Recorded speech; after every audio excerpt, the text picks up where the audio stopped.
And I told you there's so many questions on parents, right? But I want you to reflect on when you would not contact a parent right away. When you would not. Scenarios. When you would not. Remember I said 9 out of 10 times. They're going to try to trick you. It's called the parent trap. They're going to throw one in there or two in there. They're going to go, oh yeah, I want you to, of course I'm going to contact the parent, right? You're going to, and it's a stupid thing. But you don't want to contact the parent on this situation. When would you not contact the parent immediately? Right here. Child abuse. Child abuse. Child abuse is obvious, perfect. Almost like a catch-22, right? You're not going to call the parents and go, hey, by the way, I think somebody's abusing your child. I get it. Yes, sir.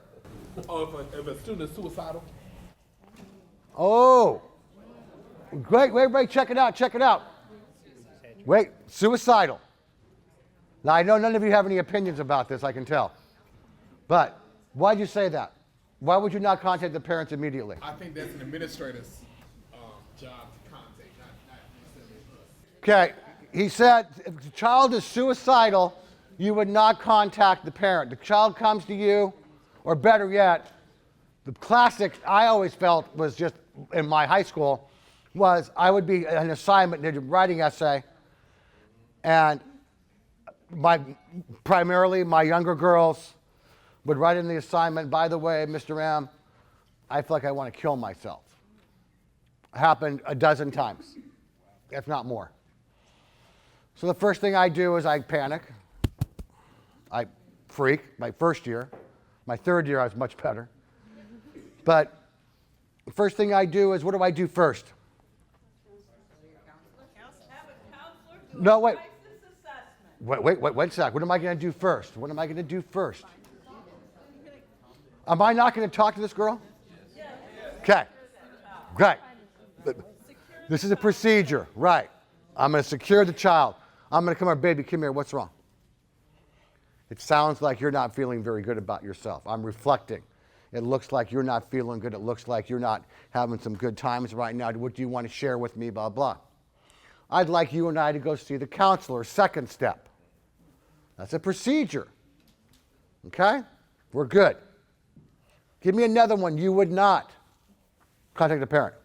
If you have two students there in a fight, if you do contact the parents, you do not divulge the other student's name. Perfect. That's going to come up, and they're going to try to trick you on that. If the parent is not the legal guardian. Oh, stand up. Be loud, child. You don't contact the parent if the parent is not the legal guardian. I'm going to call the dad. Well, the dad just got out of jail for child abuse. Mom's got a restraining order on dad. I don't know. I think she has a good point. Yes? You are not going to share with the parent, and I teach health science, you're not going to share with the parent if a child comes to you and asks you about birth control, sexual activity, or that they are pregnant. Wait, everybody has an opinion, I know. Some of you are going to say it's wrong. I can't believe the parent needs to know. I don't care. I'm going to be real. Nobody cares your feelings. There's no feeling meter in this test. It's just legal. It's just legal. Children have rights. In the eyes of the state of Texas and the United States of America, a 14-year-old man or woman, young man or young woman, have legal rights. And you cannot take those away. Now, they don't have the same rights you and I have. And they're still considered property in many ways, shapes, and forms, both for good reasons and bad reasons. I don't want 14-year-olds driving, making up their mind that they want to be spontaneous on my freeway, okay? I'm uncomfortable with that. Is there an age limit to that? Like 14. 14. Okay. 14. Okay. You can report it to CPS because if you suspect that that child has been abused sexually, that is a reportable legal issue also. Perfect. Because why? Because you don't know if there already has been, and sexual abuse is rampant. It is absolutely rampant. And so you don't know if that child is pregnant from their father, their grandfather, their uncle, their neighbor, the kid down the street, their boyfriend. That's not your decision to make. Report it to CPS. Let them investigate it. Under legal age, 14 is a legal number given by the state of Texas and by the federal government that says that children have a right to control their body, to have birth control, to have it's such a, she explained it so well. I'm going to try to paraphrase how she said it. She said it perfectly. We know that a 14-year-old girl is not capable of making adult decisions. In fact, the scariest thing in the world to me is 13-year-old girls. They make movies about them. I could not teach middle school. So we know this. We know that that child is still a child. But she has control over, a right of control over her body. It's almost a double-edged sword because there's a huge sterilization movement of people with handicaps and other women of color back in the 40s and 50s. So the fear is that this will happen again. So they give young women and men, you can be emancipated legally at 15 years old. Emancipation process, you become your own adult. You go through the process. So there's a freedom to it. But we also know the catch-22 is, you flip side, is we know that that 14-year-old girl, for example, we use girls because of the virtue of being abused so often, she needs support. And she needs support in making adult decisions with her body. So the protection clause is what she said perfectly. Your protection clause is you can report suspected sexual abuse. Then the investigation starts. So there's a support clause, there's a protection clause. It's not you can, you are legally bound right. to do Yes, it. right. But now, if a lot of people don't make that choice though, realistically, but they should. Your job is to understand the law. Is there any other scenarios that you would think do not contact the parent immediately? The vandalism question they had, it was just a suspicion. It wasn't like... Good, the vandalism question. When in doubt, check it out. Talk to the kid first. Yeah. Hey, this graffiti and this graffiti looks really good. You're really good at this. In fact, you're like the best spray paint can guy I've ever seen. Help me understand, is that you? And then you go from there, okay? But you talk to the kid first. The older the kid, the more you talk to the kid first. The older the kid, the more you talk to the kid first. Any safety issues? Contact the parent immediately. Yes, ma'am. You shouldn't contact a parent when you're angry. If they brought you an email. Stand up, baby, come here. Just stand up. Wait, just stand, and I got one other one. Say it real loud. The parent has written an email to you that in which they're expressing angriness, and you immediately read it and react. And because you also get upset, and immediately start writing, and then you're gonna regret what you wrote. So you should never reply to an email when you're upset. Or if they left you a message in which they're also treating you badly, and you immediately, your first reaction is to pick up that phone and get defensive. You should cool down. Don't do it. Don't do it. You will have one or two questions regarding that kind of response. What do you do first? She said, let me summarize for you. She said, if you're angry, wait, do not email, do not call parents back. A situation came up I want to share with you. You may or may not have a question on this. But I want you to be aware of this because I love you and you're my little teachers today, and I want to share beautiful things with you. Question came up from one of your teachers. She said, I emailed one of the advisors, counselors, I asked in the email, I need clarification. Does Johnny have ADHD? Please respond. Thank you. I look forward to hearing from you. It's someone that's working. It's from the teacher to the counselor in an email. How many people think you can do that? Raise your hand. Okay, let me try one more time. Okay. Here we go. I'm a teacher. I got this kid in my class. I know he's trying to get diagnosed with ADHD. He's going through this, the child is going through a diagnostic situation, and the counselor you've been waiting for the counselor to share with you the information. You then get a little frustrated because the counselor's not getting back to you. It's been 3 weeks, and the kid's off the wall in class. You email the counselor and say, hey, what is the update on Johnny's ADHD diagnosis? Can you please share with me? Thank you. Okay. The counselor writes back to the teacher and says, don't ever email me that kind of stuff again, ever. Why? Emails what? Do we put things like that in legal documents? No. Call. Will you have questions like that? Probably not. But just for future references, I care about your little hearts and your children's. Don't do it. Call. Go by. Touch base, face to face. Question? I was just going to say, does a teacher necessarily have to know that the child has ADHD to do accommodations for the child?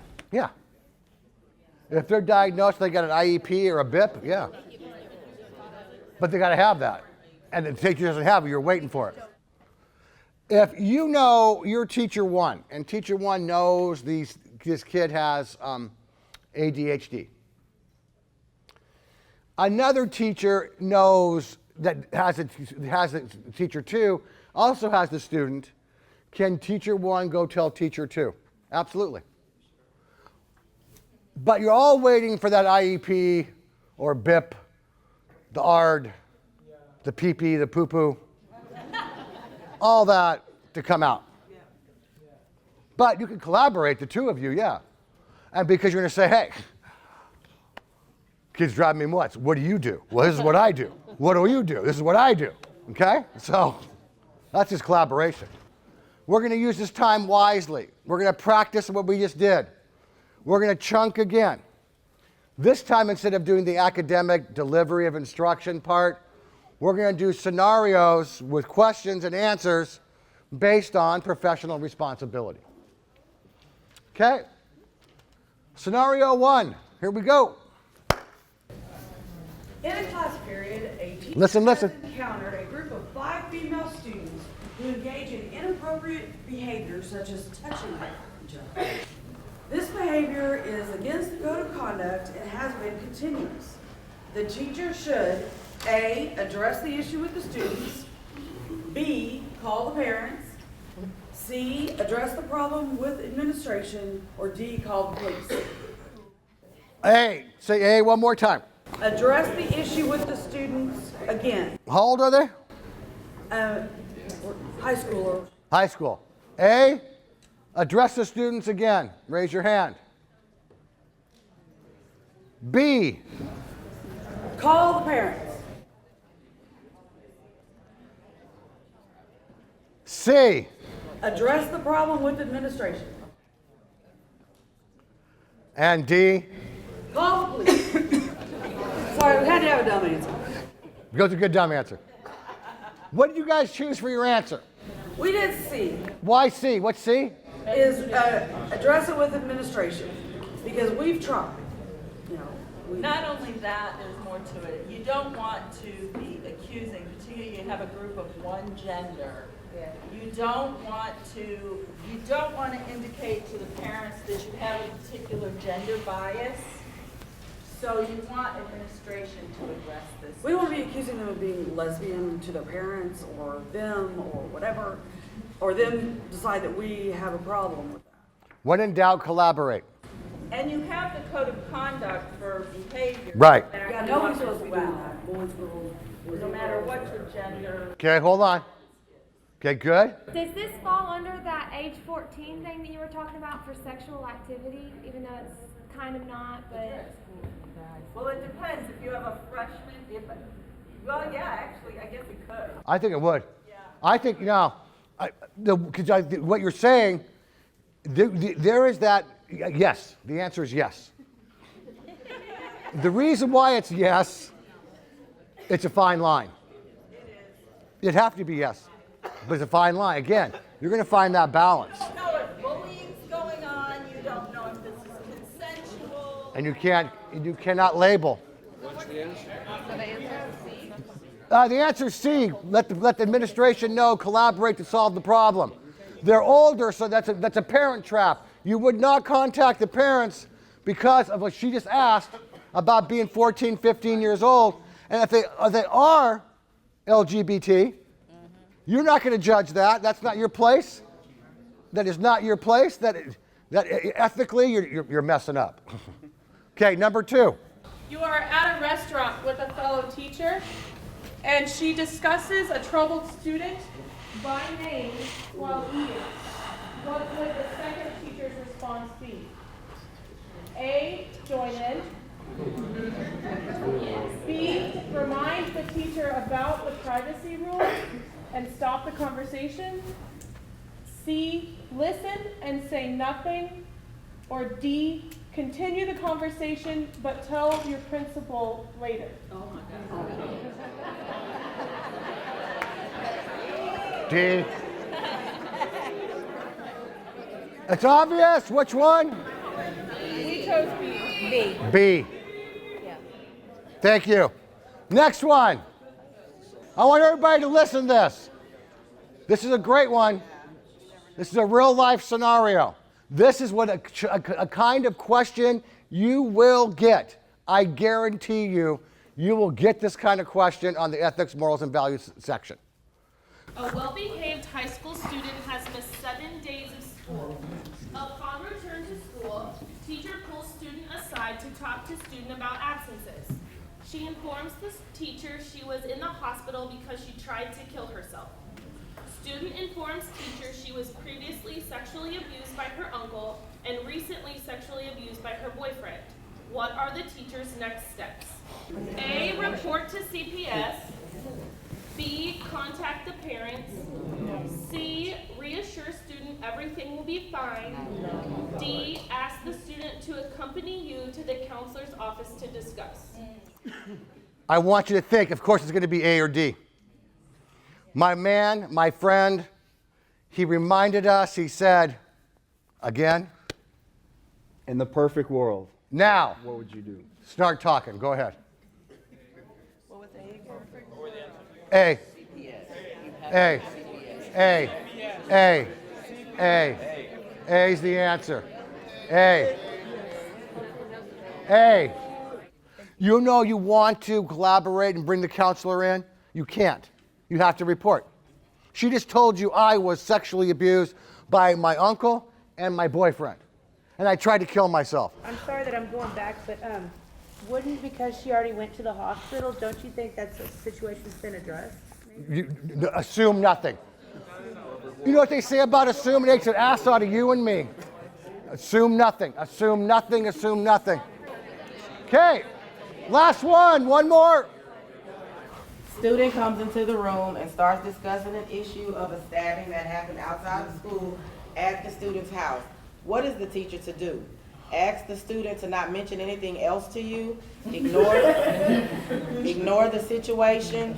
Continue listening to the story and engaging, or report the issue to CPS. I guarantee you'll get a question of this kind of variance. This is called a child's rights question. The other one was your legal responsibility question. Legal responsibility question you will get. Child's rights question you will get. Here we go. Student comes into the room and starts discussing an issue of a stabbing that happened outside of school at the student's house. A stabbing that happened outside of school at the student's house. What is the teacher to do? A, ask the student to not mention anything else to you. In other words, bury your head in the sand.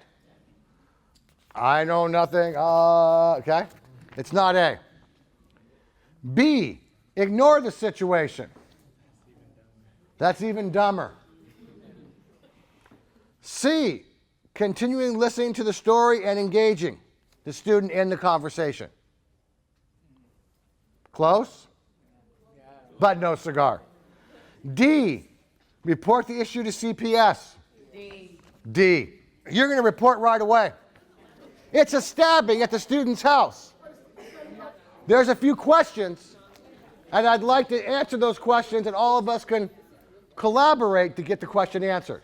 According to the readings, the student has no sign of abuse, no hurt, no physical hurt. Safety. Student safety. Environment for the student to live in, so the student shouldn't be in that environment. If someone gets stabbed at your house, Right. A stabbing at your house, safety. Key things to remember. Let's go over it one more time. Number one, common sense. Think common sense. In a perfect world, review your ELL, English Language Learners, ESL, TELPAS test. The only way to do that is to go and memorize it. The TELPAS test will take you an hour to understand the categories of what that child is: advanced, intermediate, beginner, whatever it may be.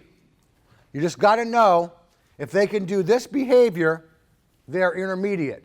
If they can do this behavior, they're advanced. It'll take you an hour to memorize it. That's it. Vocabulary cues. Know your vocabulary. I broke down the high frequency words for you.